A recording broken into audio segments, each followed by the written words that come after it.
of those around you, please adhere to the following directions. Please do not attempt to leave your snowcat at any time until the attendant directs you to do so.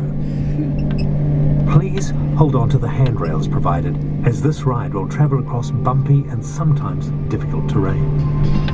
In the case of an emergency, please await the instructions of the attendant, as they're well trained and will be on hand to assist you. And please turn off the flash on your camera so as not to disturb our penguins.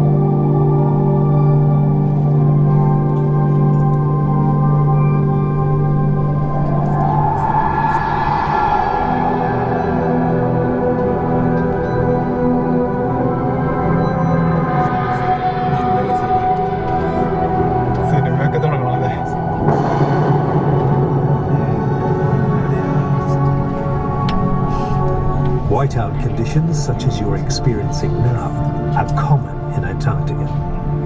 They're caused by a combination of strong winds and ice.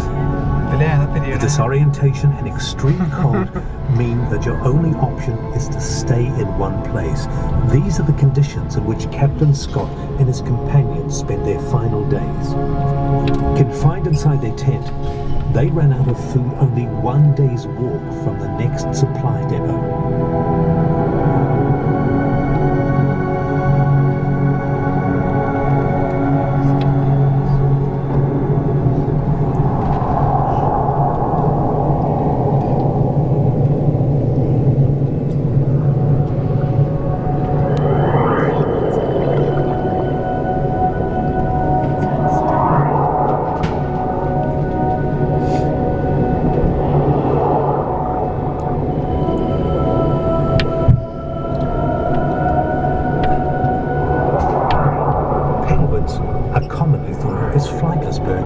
However, if you watch them swimming, you'll see that their movements are those of flying, only in water instead of air. They use their powerful wings to propel themselves and their feet and tail to steer. Some penguins can dive to depths of over 400 meters.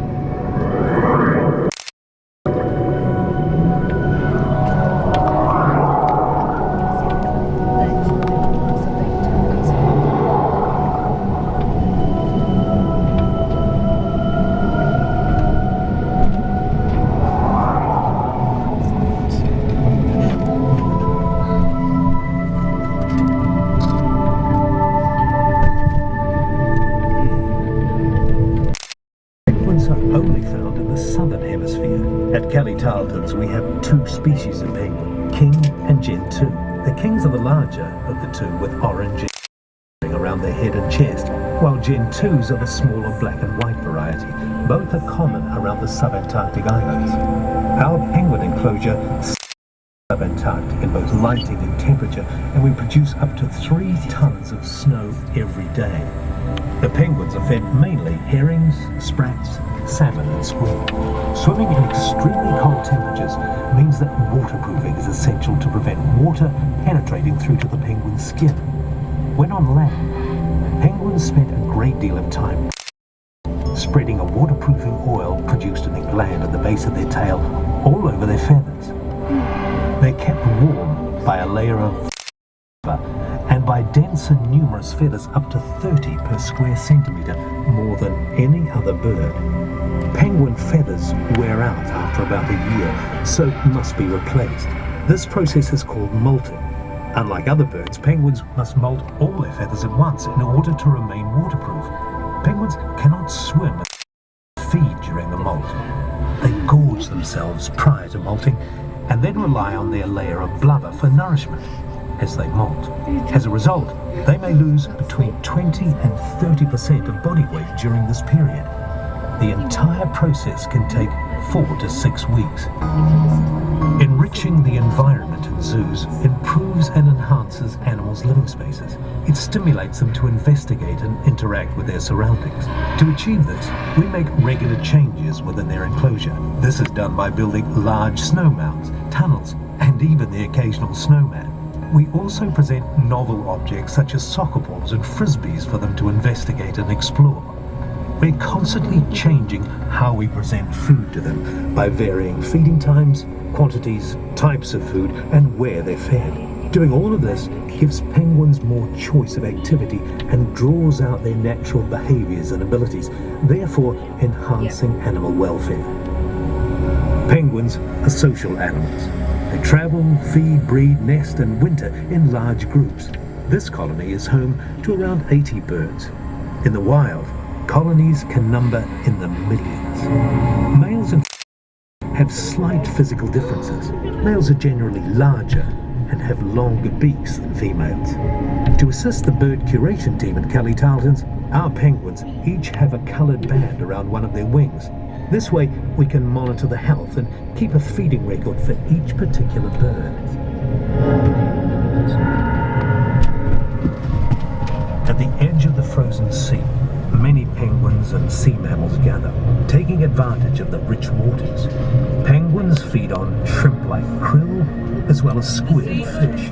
Penguins are in turn hunted by leopard seals, but the ultimate predator in Antarctic waters is the orca, from which not even the much feared leopard seals are safe. What would I do?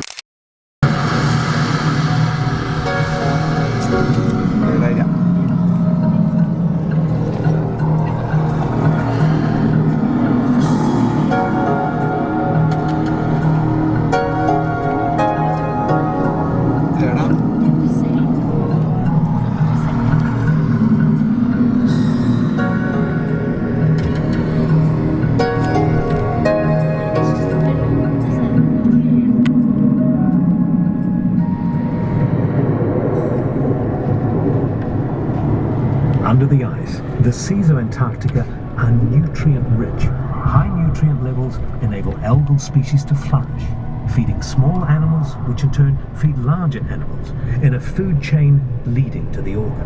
However, some large animals, such as the minke whale and the world's largest animal, the blue whale, bypass this chain by feeding directly on krill. The flags here represent signatories to the 1961 Antarctic Treaty. A simple document, the treaty protects Antarctica and states that it should continue to be used for peaceful purposes, while ensuring freedom of science and scientific exchange.